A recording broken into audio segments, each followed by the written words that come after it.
విశాఖపట్నంలో మరో ప్రేమోన్మాది రెచ్చిపోయాడు. మధురవాడలో ప్రేమోన్మాది దాడి ఘటన మరొక ముందే మరో ఘటనతో విశాఖ నగరం ఉలిక్కిపడింది. తాజా ఘటన స్పోర్ట్ టౌన్ పోలీస్ స్టేషన్ పరిధిలో చోటు చేసుకుంది. గాజువాకకు చెందిన యువకుడు అక్కయ్యపాలెం ప్రాంతానికి చెందిన బాలికను ఏడాది నుంచి ప్రేమిస్తున్నాడు. వీరిద్దరూ ఇంటర్ చదువుతున్నారు. ఈ విషయం బాలిక ఇంట్లో తెలిసిపోవడంతో బాలికకు వేరే పెళ్లి సంబంధాలు చూడడం మొదలుపెట్టారు. విషయం తెలుసుకున్న సదరు యువకుడు బాలిక ఇంట్లోకి చొరబడి తల్లి కూతురిపై విచక్షణ రహితంగా కత్తితో దాడి చేశాడు. ఈ ఘటనలో ఇద్దరు గాయపడ్డారు. యువకుడి దాడి నుంచి కాపాడాలంటూ తల్లి కూతుర్లు ఇద్దరు కేకలు వేయడంతో అక్కడి నుంచి పారిపోయాడు సదరు యువకుడు. స్థానికులు తల్లి కూతుళ్లను ప్రైవేట్ హాస్పిటల్లో చేర్పించారు. సమాచారం అందుకున్న పోలీసులు ఘటనా స్థలానికి చేరుకున్న కత్తిని స్వాధీనం చేసుకున్నారు. బాధితుల ఫిర్యాదు మేరకు కేసు నమోదు చేసి నిందితుడిని అదుపులోకి తీసుకున్నట్లు పోలీసులు వెల్లడించారు.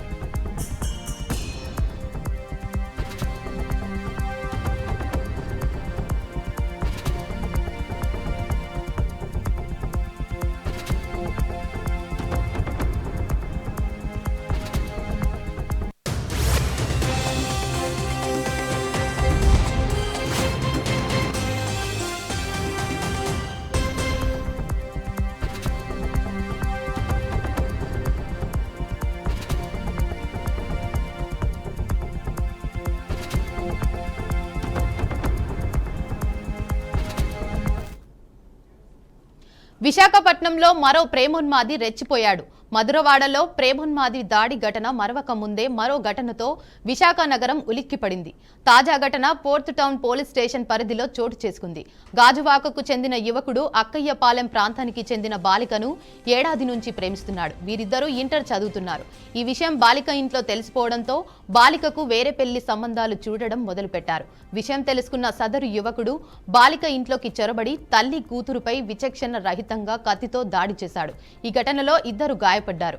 యువకుడికి దాడి నుంచి కాపాడాలంటూ తల్లి కూతుర్లు ఇద్దరు కేకలు వేయడంతో అక్కడి నుంచి పారిపోయాడు సదరు యువకుడు. స్థానికులు తల్లి కూతుళ్లను ప్రైవేట్ హాస్పిటల్లో చేర్పించారు. సమాచారం అందుకున్న పోలీసులు ఘటనా స్థలానికి చేరుకొని కత్తిని స్వాధీనం చేసుకున్నారు. బాధితుల ఫిర్యాదు మేరకు కేసు నమోదు చేసి నిందితుడిని అదుపులోకి తీసుకున్నట్లు పోలీసులు వెల్లడించారు.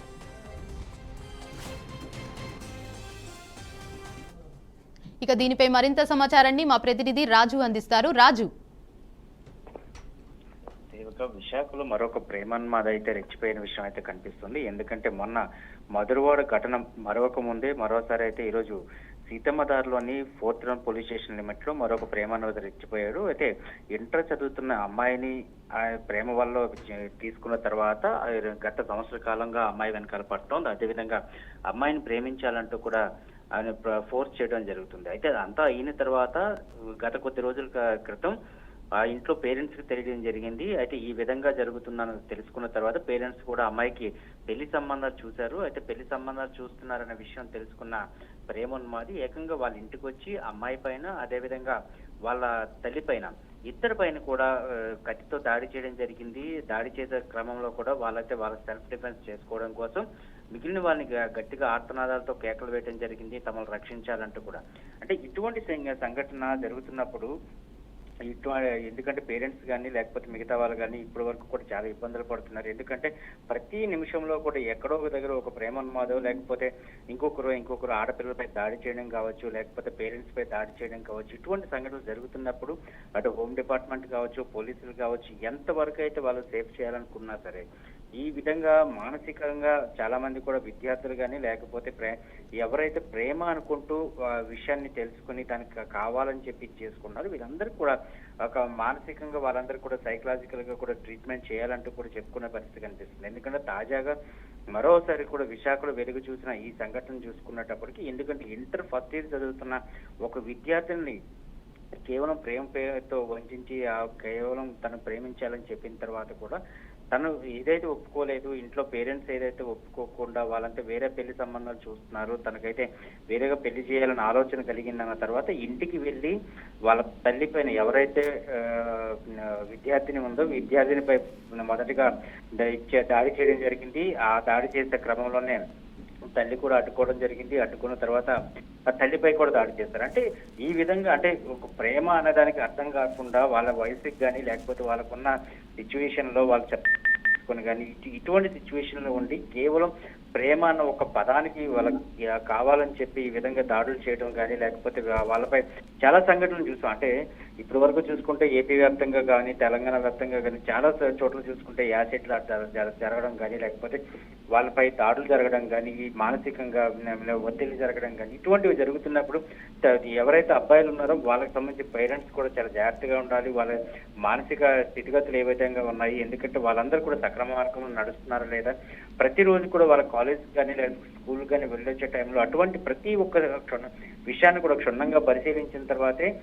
పేరెంట్స్ కూడా తెలుస్తుంది. అంటే విశాఖలో చోటు చేసుకుని ఈ సంఘటన ఆధారం చేసుకునే కాదు, ప్రతి సంఘటన కూడా ఇదే విధంగా జరుగుతుంది కనుక, ఎందుకంటే ఏపీ రాష్ట్రంగా కావచ్చు తెలంగాణ రాష్ట్రంలో కావచ్చు ప్రతి 10 నిమిషాలకు ఒకసారి ఒక అమ్మాయిపై దాడి జరిగే సంఘటన ఈ రోజు చూస్తున్నాం. అటువంటి సంఘటనలు జరగకుండా ఉండాలంటే తప్పకుండా అటు పేరెంట్స్ ఇటు విద్యార్థులు అందరూ కూడా సక్రమ మార్గంలో ఉండాలంటే ఆలోచన చేసిన పరిస్థితి కనిపిస్తుంది. విశాఖ సీతమ్మదారులో కానీ 4th లిమిట్స్ లో ఏదైతే సంఘటన జరిగిందో ఈ సంఘటనకు సంబంధించినంత పోలీసులు అయితే ఇప్పటికే కేసు నమోదు చేశారు. ఎవరైతే అనుమానితులుగా ఉన్నాయని కూడా అదుపులోకి తీసుకుని వారిని కూడా విచారిస్తున్న పరిస్థితి కనిపిస్తుంది. అయితే ఒకరే కాదు మరో 4-5 కూడా అక్కడికి వెళ్లి వాళ్ళపై దాడి చేశారనే విషయాన్ని అయితే పోలీసులు ధృవీకరించిన పరిస్థితి కనిపిస్తుంది కనుక వాళ్ళని కూడా అదుపులోకి తీసుకునే పరిస్థితి అయితే ప్రస్తుతానికి అయితే ఉంది. వాటిపై కూడా విచారణ అయితే జరుగుతున్న పరిస్థితి కనిపిస్తుంది. రైట్, థ్యాంక్ యూ రాజు.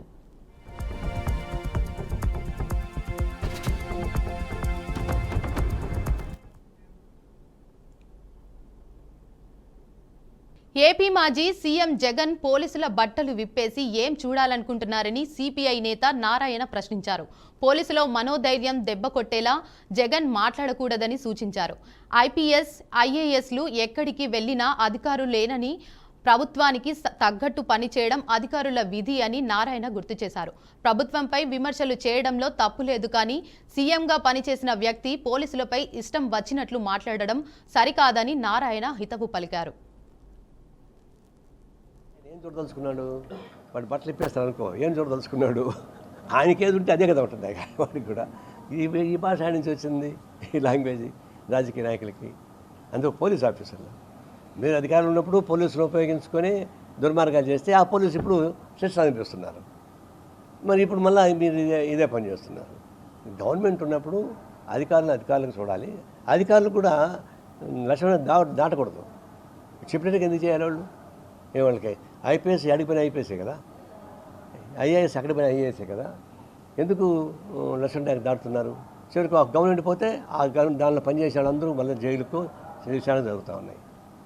ఇప్పుడు పోలీసులు వాళ్ళు డ్యూటీ వాళ్ళు చేస్తున్నారు.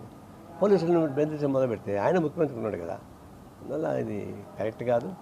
పోలీసులు ఏమైనా చేస్తే అది గవర్నమెంట్ చేసినట్టు లెక్క. మీరు గవర్నమెంట్ని విమర్శించుకోండి, గవర్నమెంట్ మీద మీరు ఫైట్ చేసుకోండి, కానీ అధికారులను ఇండివిజువల్గా పెట్టడం ఆ విధంగా మాట్లాడడం అంటే వాళ్ళ మనోధైర్యాన్ని దెబ్బ కొడతారు. ఒకటి, కొంతమంది మనోధైర్యాన్ని దెబ్బ కొట్టి ఆగిపోతారు, కొంతమంది తిరగబడతారు. ఇప్పుడు ఒక ఎస్ఐ ఏమంటున్నాడు, చాలా బూతులు మాట్లాడడం మొదలుపెట్టాడు. అట్లాంటి బూతులు మాట్లాడించుకోవాల్సిన అవసరం లేదు. అట్లాంటి మాటలు కూడా కరెక్ట్ కాదని నా ఉద్దేశం. ఆ విషయాన్ని ఖండిస్తున్నాను. బట్టలు ఇప్పేస్తే ఆయన ఏం చూడదలుచుకున్నాడు, వాడు బట్టలు ఇప్పేస్తాను అనుకో, ఏం చూడదలుచుకున్నాడు, ఆయనకేది ఉంటే అదే కదా ఉంటుంది వాడికి కూడా. కామారెడ్డి జిల్లా క్యాసంపల్లిలో 2 చిన్నారుల మృతదేహాలు లభ్యమయ్యాయి. గత 3 రోజుల క్రితం ఇంట్లో నుంచి వెళ్లిన కుంటలో చిన్నారులు శవమై తేలారు. సమాచారం అందుకున్న పోలీసులు ఘటనా స్థలానికి చేరుకొని మృతదేహాలను కుంటలోంచి బయటకు తీశారు. మృతదేహాలను పోస్టుమార్టం నిమిత్తం ఆసుపత్రికి తరలించారు. మృతులు తేజావత్ సాయి కుమార్, బూక్య సురేష్లుగా పోలీసులు గుర్తించారు. ఘటనపై కేసు నమోదు చేసుకుని దర్యాప్తు చేపట్టారు.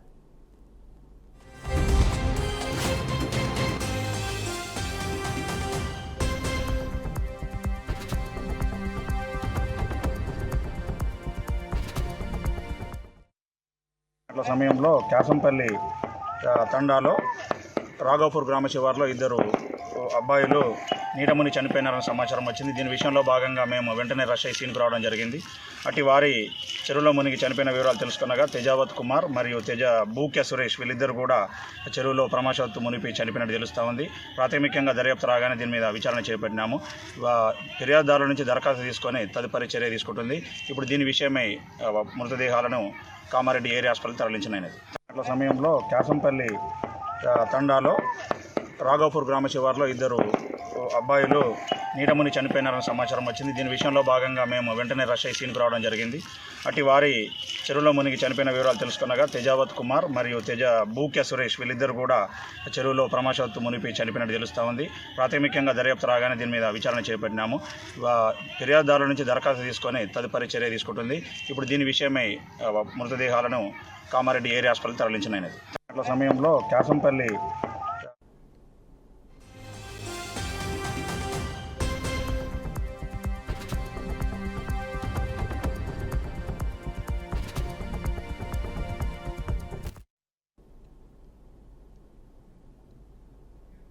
తిరుమల శ్రీవారిని పలువురు ప్రముఖులు దర్శించుకున్నారు. Arjun son of Vyjayanthi movie hero Kalyan Ram, senior Vijayashanti, central minister Jual Oram, MP Kesineni Chinni దర్శించుకున్నారు. వేరువేరుగా వీఐపీ విరామం సమయంలో స్వామివారి సేవలో పాల్గొని మొక్కులు చెల్లించుకున్నారు.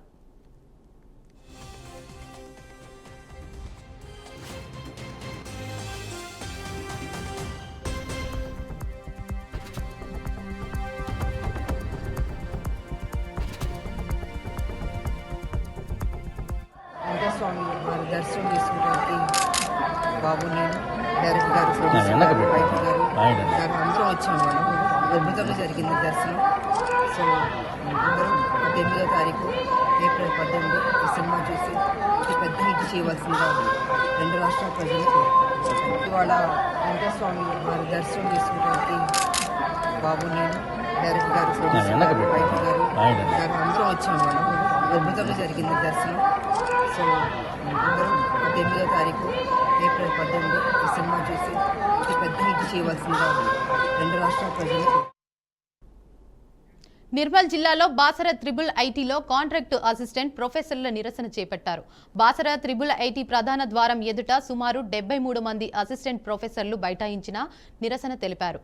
హైయర్ ఎడ్యుకేషన్ కౌన్సిల్ ముట్టడికి యత్నించిన అసిస్టెంట్ ప్రొఫెసర్లను అరెస్టు చేయడంపై నిరసన వ్యక్తం చేశారు. జియో నెంబర్ 21ని రద్దు చేసి తమ సమస్యలను పరిష్కరించాలని డిమాండ్ చేశారు. గత 15 సంవత్సరాల నుండి విధులు నిర్వహిస్తున్న తమను పర్మినెంట్ చేసి ఉద్యోగ భద్రత ఇవ్వాలని కోరారు. ప్రభుత్వం వెంటనే స్పందించి పరిష్కరించకపోతే బాసర త్రిబుల్ ఐటీని స్తంభింపజేస్తామని హెచ్చరించారు.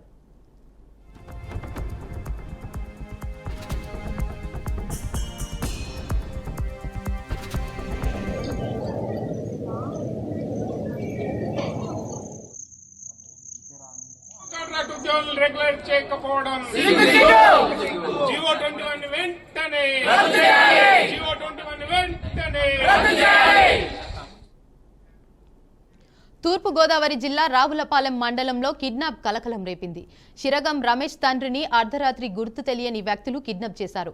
ఆదిలక్ష్మి నగర్ 5వ వీధిలో బైక్పై వెళుచుండగా దుండగులు బైక్ అడ్డుపెట్టి కిడ్నాప్ చేసినట్లు సమాచారం వచ్చిందని పోలీసులు తెలిపారు. వ్యాపారంలో ఆర్థిక లావాదేవీలతో కారణంగా కిడ్నాప్ చేసినట్లు అనుమానం వ్యక్తం చేస్తున్నారు. దీనిపై పోలీసులు విస్తృత దర్యాప్తు చేస్తున్నట్లు వెల్లడించారు.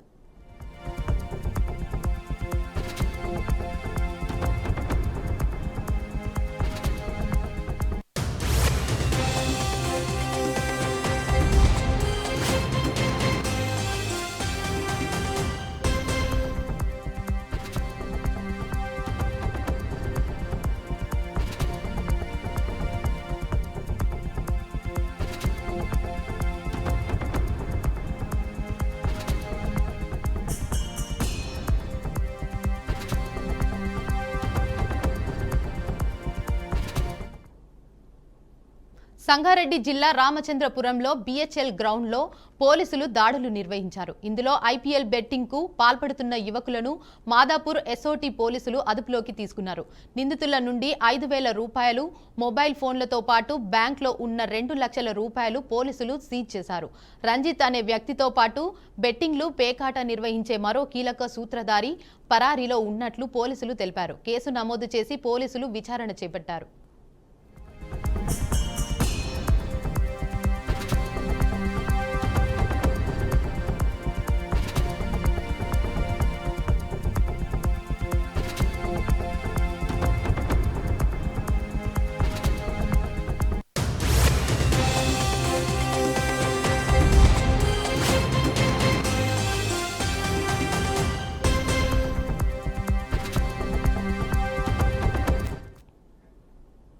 నెల్లూరు జిల్లా విడవలూరులో దారుణ ఘటన చోటు చేసుకుంది.